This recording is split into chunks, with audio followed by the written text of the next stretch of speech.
Are you excited to be average? Well, Dave Ramsey's got the video for you. Turn off your brain, do everything that he says, or he'll call you an idiot. Let's take a look at one of his videos as I react to it.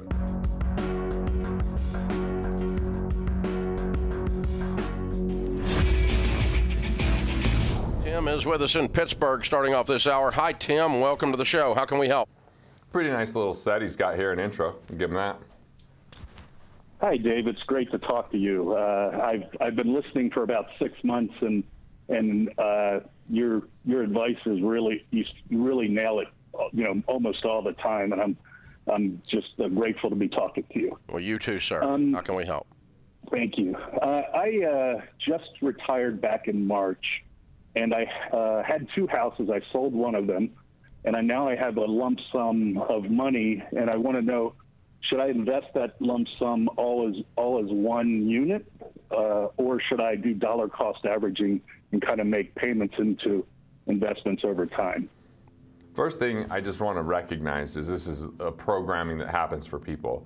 They immediately think investing equals the stock market. So that's why he's saying lump sum or dollar cost average. Dollar cost average is you're putting money in every month, and you're buying at an average share price because sometimes the market's up, sometimes it's down, but it's hopefully trending upwards. And so, what if you put a lump sum in and the market goes down for a year? Well, versus putting it, over time in a dollar cost average. I mean, if you want to be average, you can dollar cost average. I don't know.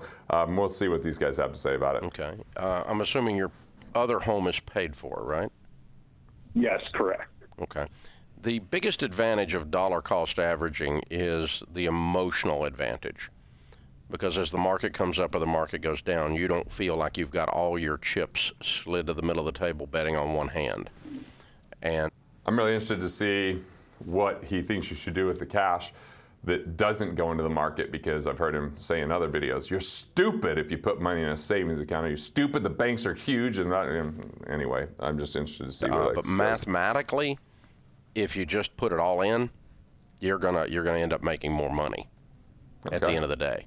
And so dollar cost averaging comes into play really when you're doing your monthly investing over a long period. Yeah, I mean, I wouldn't disagree with that. It's just a matter of where you're investing and if it's the right investment, and if you've got ways to protect the downside. If you're investing in the market, you know about trailing stop losses, or how do you protect that? But dollar cost average is everybody putting their money in.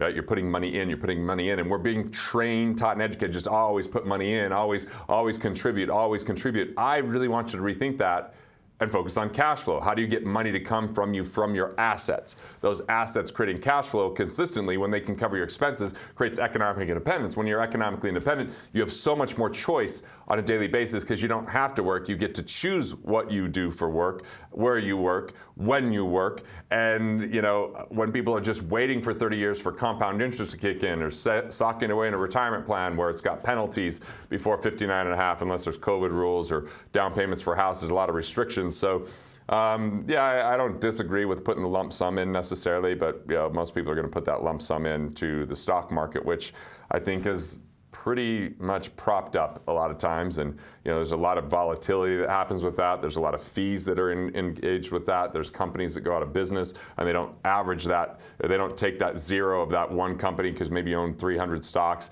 and say that's zero forevermore. They just replace it and then tell you the averages with the new company. There's flash trading, which skims a lot of things as far as the returns, and there's just so many things that people really don't think about because they just set their money aside. And I just would ask, if you're giving Wall Street your money, would you trust them with anything else? Would you fly Wall Street Airlines, where they're like, oh, we get you there 87% of the time? Or Wall Street surgeons, you're like, hey, was it a successful surgery? Well, it was for us. We made our money, but unfortunately, you lost a kidney. I always feel like every movie about Wall Street is always about Wall Street winning, and there's just people that just hand their money over, hoping for the best. But the reality is 95% of Americans are not economically independent when they turn 65 because they've never been trained in cash flow. It's all accumulation, and these are accumulation-based methodologies you're learning about here. And if you're just uncomfortable or got a little skittish about the stock market and you want to roll it in, the emotional advantage of dollar cost averaging is there, but the mathematical advantage is not, because the market's going to go up a certain amount between, if you put it all in today or you put it all in tomorrow versus 6 months from now, you'll miss what it has done during that 6 months. if you dribble it in, you know. So that's what it amounts to. And so, you know, but there is an advantage emotionally. And right now it's kind of weird out there. I mean, you retire in March, right? The perfect month to retire. Woo! The world's coming to a dadgum end, right? We're in the middle of a pandemic. And so folks are scared, talking about what you were talking about in your book, Rachel, the fear factor when it comes to investing. Yeah, and people freeze up. Fear really paralyzes you. It narrows your brain. I was talking to Marcus. Well, I would definitely say that fear is this cousin of scarcity. Scarcity is the greatest destroyer of wealth. And when we're in worry and fear, we're typically not in action, or we're not in the right type of action because we're not thinking clearly. So let's see what she has to say about this. Yeah, about this on my show. And I mean, it's amazing what fear can do to you. And again, it doesn't take into any account any creativity. You can't think beyond it. It literally narrows your mind. And so I think that's what a lot of people experienced during the pandemic. Their minds were narrowed to this one thing, and that fear dictated it. But as we have moved on through this and we've gotten more facts, we understand more of what's going on, and look at the market, you know, there's still a point that, I mean, I know you would say this too. You believe in the American economy enough to know that, like, it's over time, it's still going to go up. Is it going to go up and down? Sure, it's a roller coaster. To believe in the American economy that it will always go up doesn't really take into account technological change and artificial intelligence and big companies making bad decisions, and the fact that I don't invest in the stock market for one main reason: this fiduciary rule that's to the shareholders but not to the employees and not to the customers. And so it's all about how do you raise the stock price, and don't have to watch too many movies to see how that works, and it's usually on the backs of someone now taking on extra work, not caring about what happens to their family.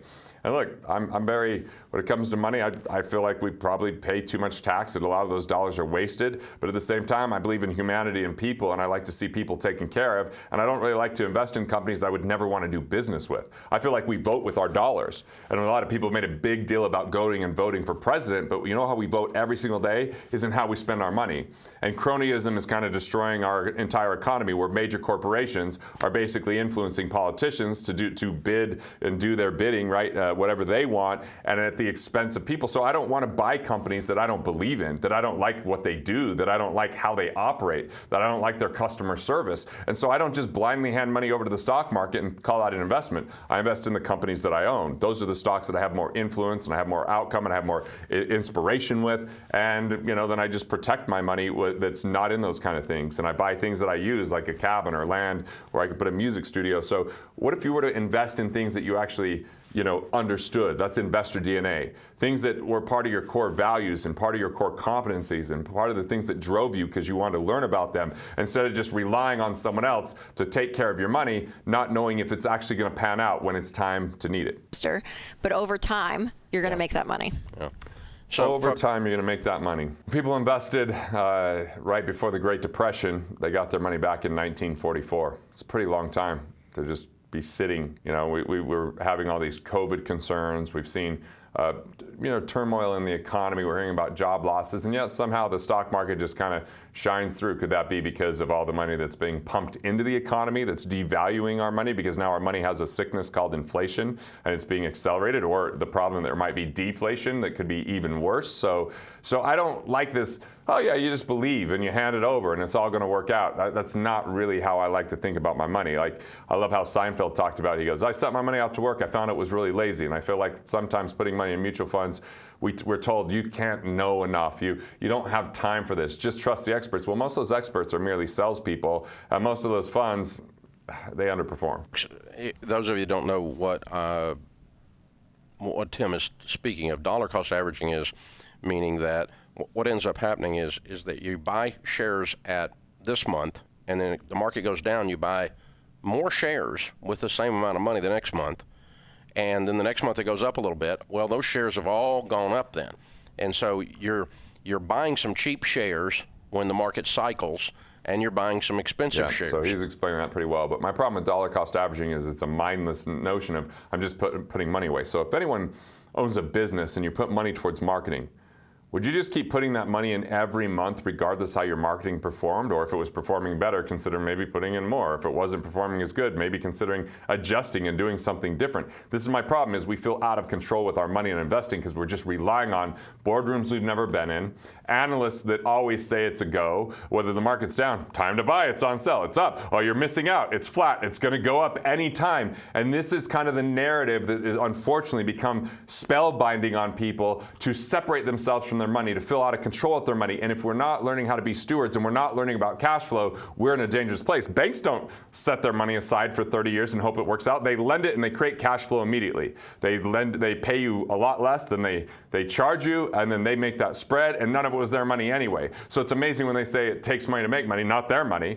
And it's funny when people say, oh, you just wait it, you're in it for the long haul. When does the long haul end? I guess when you die. And what if the long haul doesn't produce the way you want it to? It's like the worst excuse for a broker not to take responsibility. In the market cycles. And the dollar cost averaging of that creates a very cool effect mathematically that causes you to end up with really good money. That's a really technical term. It causes a really cool mathematical effect that ends up with more money. Now, actually, it doesn't always end up with more money because it's an average. You're going to buy at average shares versus if you would have just bought when the market was at the bottom and then just let it go all the way up. Guess what? You have more money. That's not a cool mathematical thing. It's just called math. Return on your money. And you have the benefit of going, oh, when the market's down, I'm not panicked because I'm kind of excited. I'm actually buying shares. I'm buying into the mutual fund at that point. When the market, it's kind of contradictory. He says, just put it all in up front and it'll work out better. Now he's saying, no, there's this really cool mathematical effect called an average return instead of a better return. There's no reason to watch any more of the video. You get it. Look, let's turn on our brain. Let's really start looking at how can you improve your finances by saving on tax, saving on interest, saving on investment fees that are non-performing or insurance costs that are duplicate coverages. Let's start with efficiency first. Let's plug those leaks and put more money in your pocket. Go to wealthfactory.com/megakit, MEGAKIT. There's a cash flow guide on 7 different ways to improve your cash flow. There's a book called Killing Sacred Cows that takes these dumb ideas and shows you why they don't work and shows that they're just myths that are being promoted to you because it's great for the institutions to get you to put money in every month regardless of what happens. It creates stability for them, and for you it creates an average. So I just want you to be able to turn your thoughts into profits and build the life you love and take back control of your personal finances. Want to continue the path to be a better investor? Make sure that you're not losing money and taking too much risk? Well, click here and learn about strengths vesting.